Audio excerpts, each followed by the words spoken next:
Great. So welcome everybody to today's webinar. It's about introducing the attacker's perspective for securing the modern enterprise.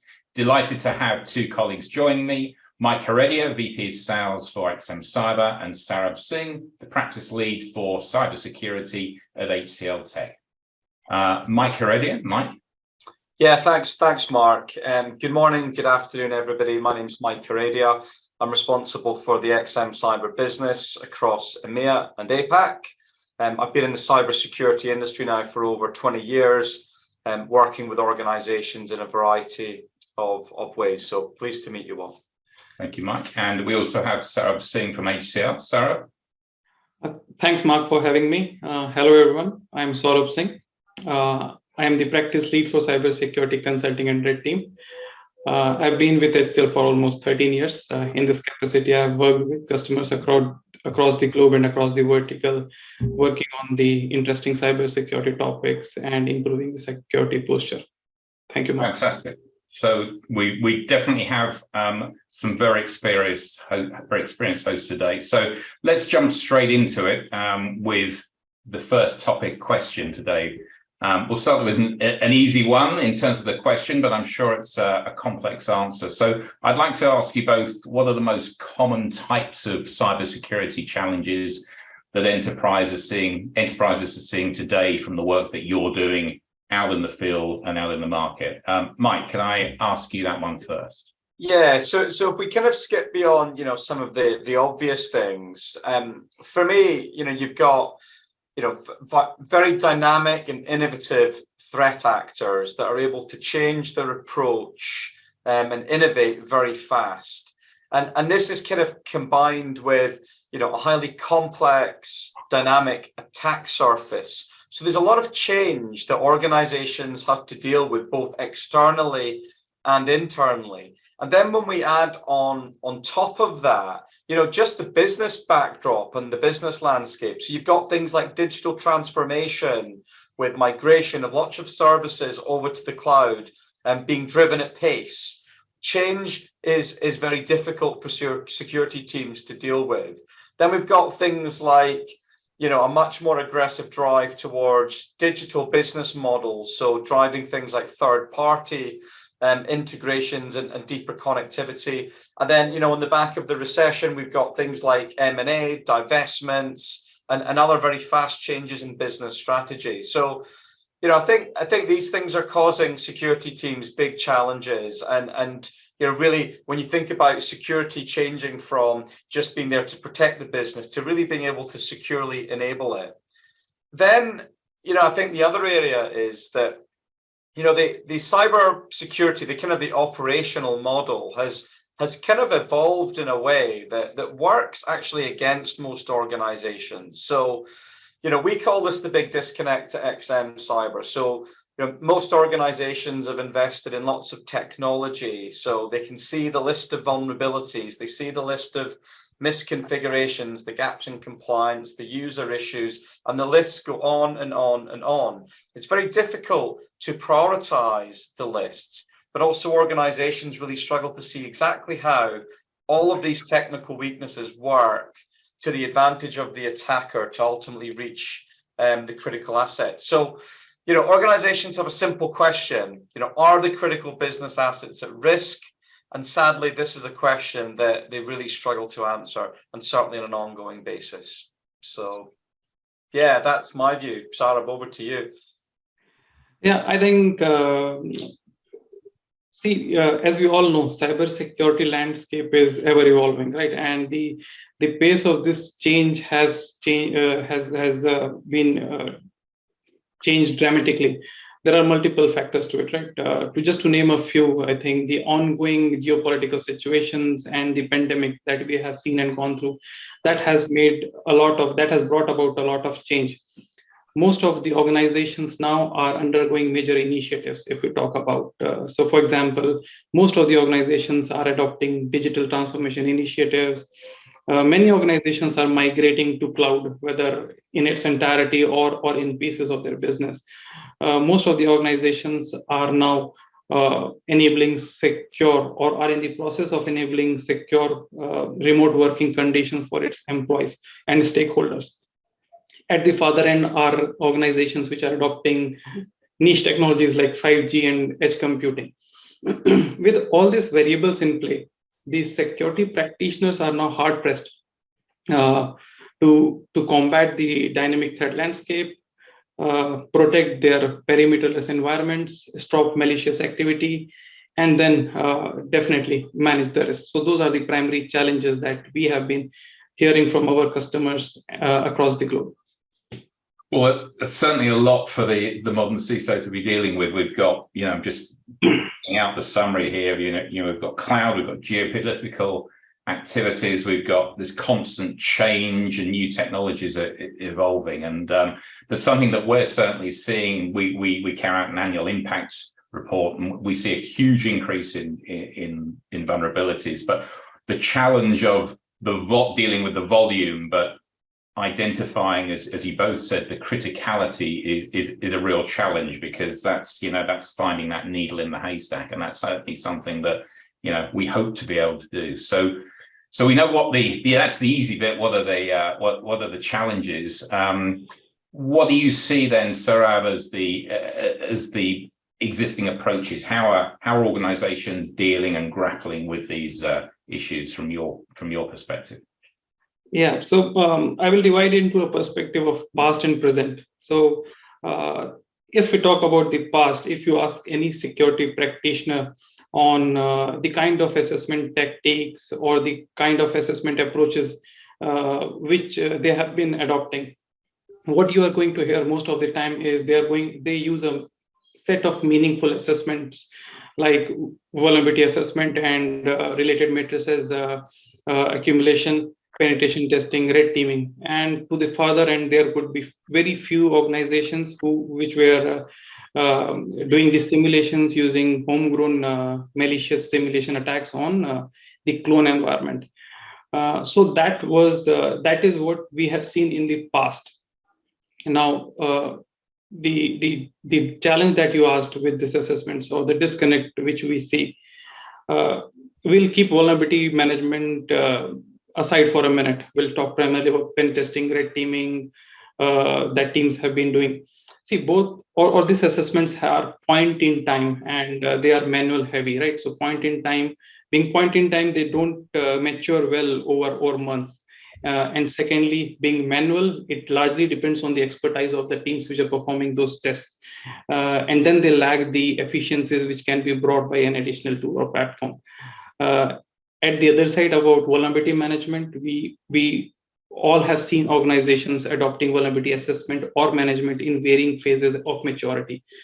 Whatever phase of the maturity is, majority of the organizations to whom which we talk, what we have seen is that the count of vulnerabilities in their environment is ever growing. So that is a disconnect, right? The vulnerabilities in the environment, despite having a rigorous regime of assessments, is increasing. So that is the answer, I think, Mark.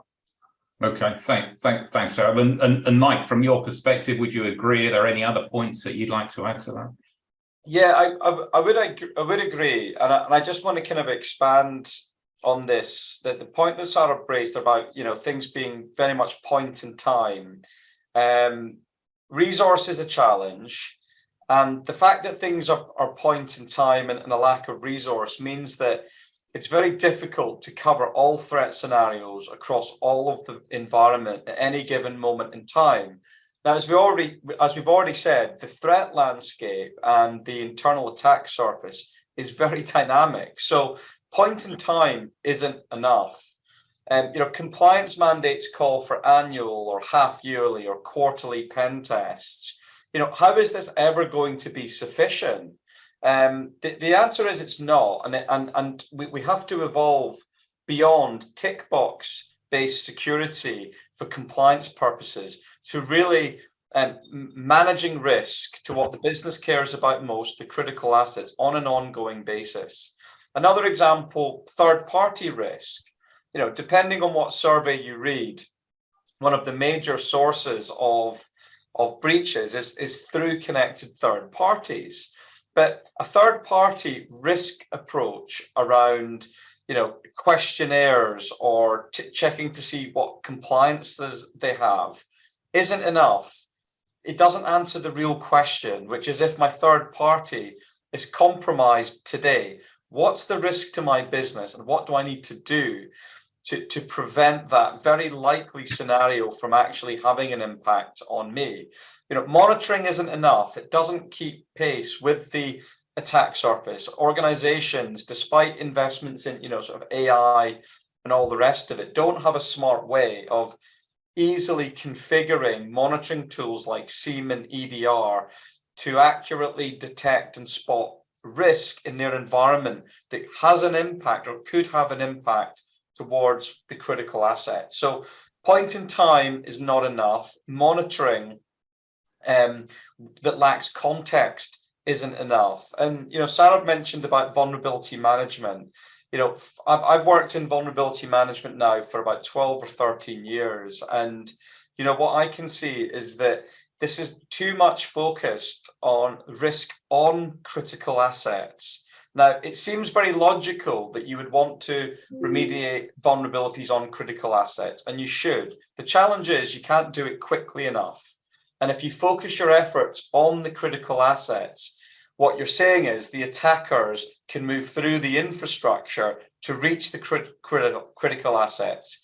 Either immediately or given enough time, those critical assets will be compromised. So the whole thinking of vulnerability management needs to change, and it's got to be about moving risk away from critical assets, further up the kill chain, away from those assets. And by so doing, you're actually improving your chances of protecting those critical assets. So, a few areas there where I think there's interesting issues and challenges, and it's tough. Yeah, I don't want to underestimate that. Absolutely. So what I'm hearing from you both is that, on the one hand, you've got this growing challenge of the attack surface through third party, through cloud, merger and acquisition, and a whole host of other factors.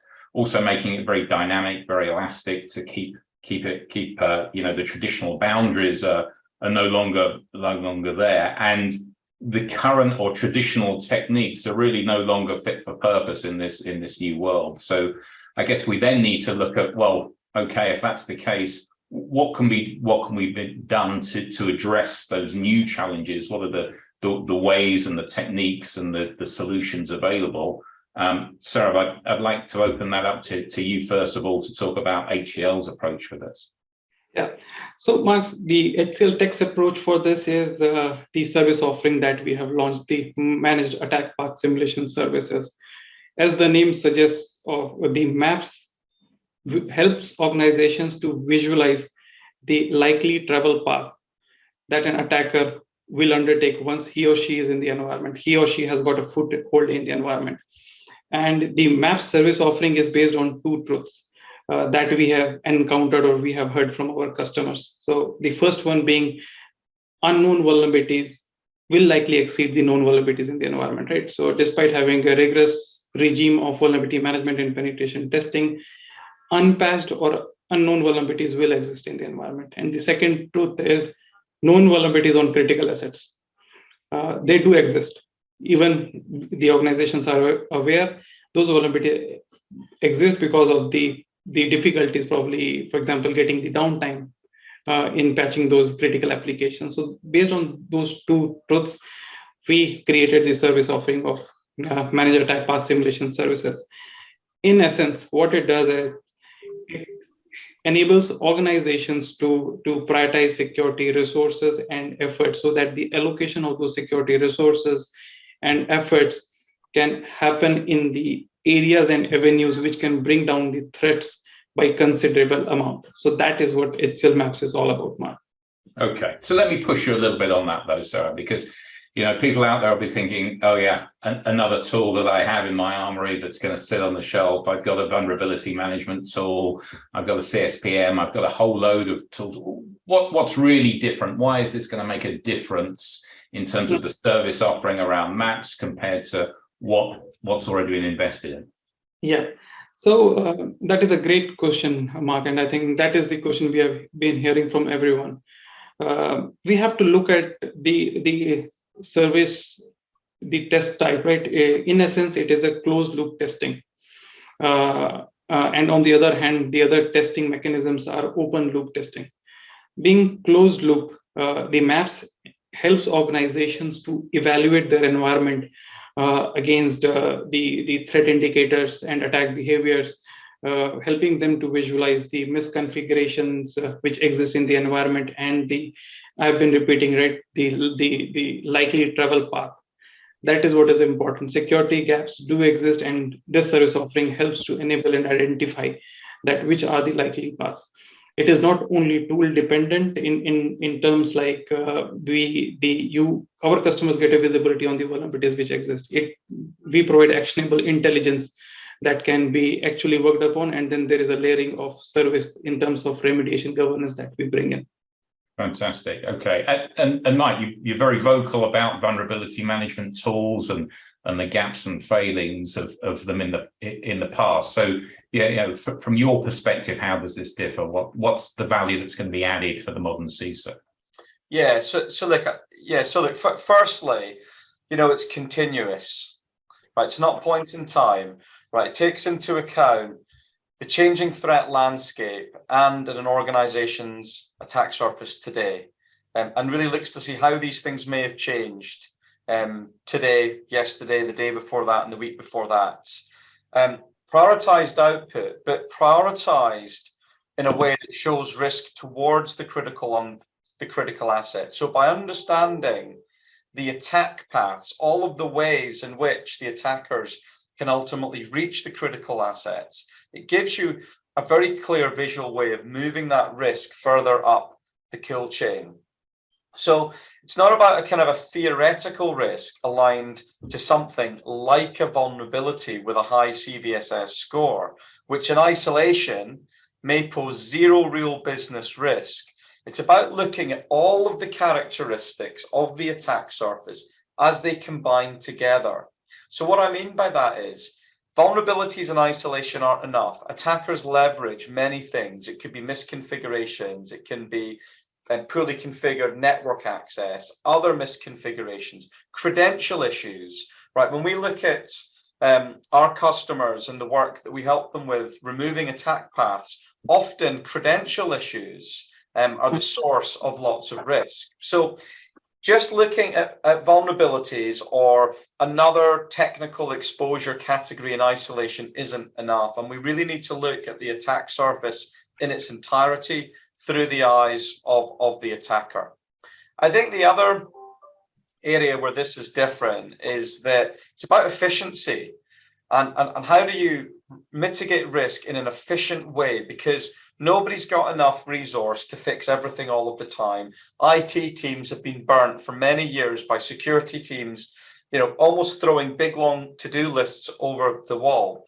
Attack path analytics is a really smart way to efficiently remove risk. So as an example, an attack path that has 4 steps that would allow an attacker to reach a critical asset should be prioritized over a 20-step attack path. So that's smart prioritization. Second area is around what we call choke points. So individual systems that many attack paths flow through need to be identified and remediated. Logic being, if you fix that choke point, you dramatically reduce risk towards the critical asset. So it's about combining and looking at everything through the eyes of the attacker and then converting that into very efficient, prioritized remediations that allow resource-constrained teams to really focus in where they can have the biggest impact on risk reduction and therefore return on investment.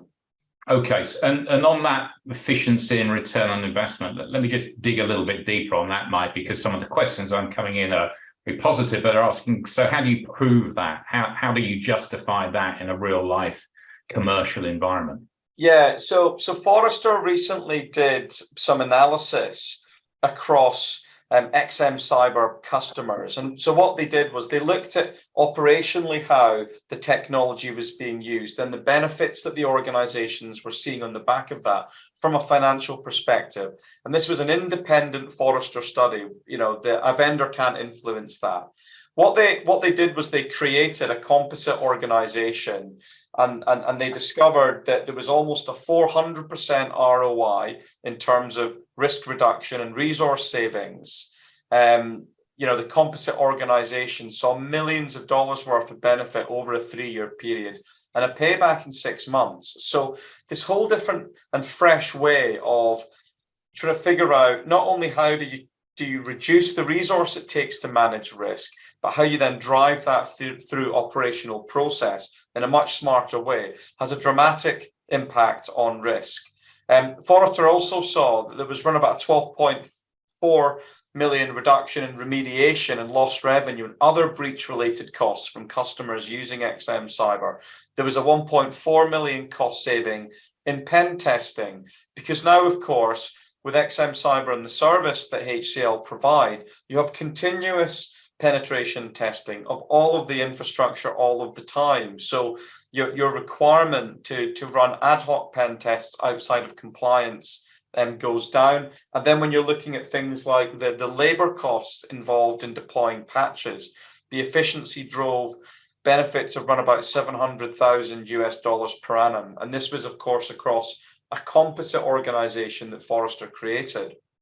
So very hard, tangible benefits. And this is on top of the unquantifiable benefits around reducing things like third-party risk, reducing things like risk of ransomware being able to take hold, fewer disruptions to the business, IT teams and security teams actually working better together, because security teams are no longer required to drown the IT teams. And then, of course, employee satisfaction. So lots of benefits, both soft and hard. Absolutely. So I think you've nailed very well the financial metrics, and thanks for that. And you've both talked about the need for this to be a continual service, not just a one-time. But organizations still have the frameworks and the assessments that are needed to be done through governance frameworks. So is MAP something that can assist with that as well, Saurabh? Yeah, exactly, Mark. So like we have been discussing, it has to be continuous, right?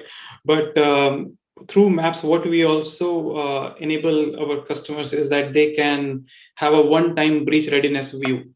So it is typically for them to get a view on experience the technology that we are bringing, because it is a new technology landscape. So experience the technology, and secondly, with one-time breach assessment, getting a starting point view on their landscape, so that how or what is the susceptibility for the TTPs against a MITRE attack framework, right? And from there, we can create a roadmap for them for a remediation. And this is the doorway to the journey of our continuous assessments that we enable or empower our customers through MAPS. Okay, so we're able to get the best of both worlds then, in terms of we've established a need for it to be continuous. Mike, from your perspective, how does that fit with the client requirements that you're seeing and your team in business are seeing out in the marketplace? Yeah, so look, definitely periodic is not enough, right? Organizations need that continuous focus to manage risk. Even when you consider things like, the celebrity vulnerabilities like Log4Shell and all the others, these are big problems, because organizations, they might have the scanner deployed that is aware of some of the vulnerabilities, but whilst that threat landscape changes and the celebrity vulnerability rears its head, scanners are not enough. Customers have got a few questions of when the next Log4Shell comes out. Firstly, where are all of the instances of the vulnerability? Secondly, which of those are actually exploitable in the environment based on the configuration of the machines that the vulnerability sits on? And thirdly, which of those exploitable vulnerabilities are on attack paths that lead through to the critical assets? So, the service that HCL are providing help customers on an ongoing basis, but also to really quickly deal with these big celebrity sort of 0+1 day vulnerability issues as well. The other thing that I wanted to touch on is, but buying great technology is one thing, but actually being able to drive operational value is quite another thing. And in this situation that we're in today, when organizations are resource constrained, what HCL are doing is they're combining best of class consulting and operational know-how to help clients, firstly, drive very fast, measurable risk reduction, and then have the operational process in place, running, smoothly to manage that on an ongoing basis. So I think this kind of combination of world-class consulting and operational know-how really gives clients a massive advantage, and why, we're delighted to partner with HCL. And in terms of the technology piece, so Mike, in terms of identifying these risks, again, looking at some of the questions, the concerns that perhaps this is going to introduce additional risk into the business through the attacks that XM kind of create. Can you talk a little bit about that? Are they real? Are they hypothetical? Get under the hood of that, if you would. Yeah, absolutely. So look, firstly, the attacks are absolutely real simulations, but the power in the technology and the magic of the technology is that all of the attack simulations are actually done virtually in a cloud environment. So there's no need to run live exploit code or other potentially malicious, harmful attack techniques on the live environment.